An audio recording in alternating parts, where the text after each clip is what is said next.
चालाक लोमड़ी और मूर्ख बकरी।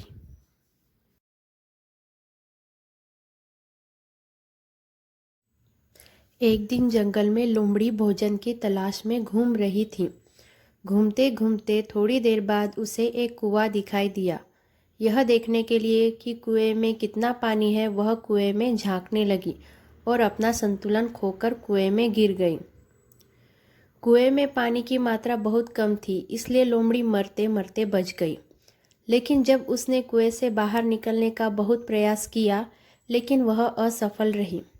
कुछ देर बाद वहाँ एक बकरी आई और कुएं की हलचल सुनकर कुएं में झांकने लगी। उसे वहाँ लोमड़ी खड़ी दिखाई दी।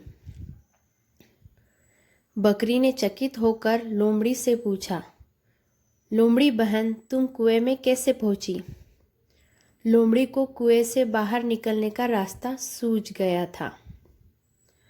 वह मधुर वाणी में बोली, बकरी बहन, क्या तुम नहीं जानती कि कुछ ही दिनों में जंगल में सूखा पड़ने वाला है?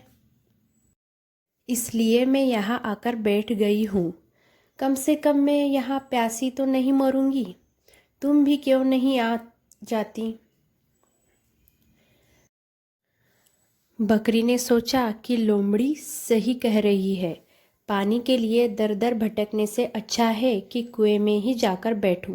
पहले जाने का फ़ायदा भी रहेगा। ज़्यादा जानवर कुएं में चले गए तो वे कहाँ मुझे कुएं का पानी पीने देंगे।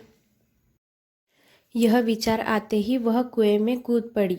जैसे ही वह कुएं के अंदर पहुंची, मौके की ताक में बैठी लोमड़ी उसकी पीठ पर चढ़ गई और कुएं से बाहर निकलकर जंगल में भाग गई। मूर्ख बकरी कुएं में पड़ी रह गई। सीख। इस कहानी से हमें यह सीख मिलती है कि कभी किसी की बात पर बिना सोचे समझे भरोसा नहीं करना चाहिए।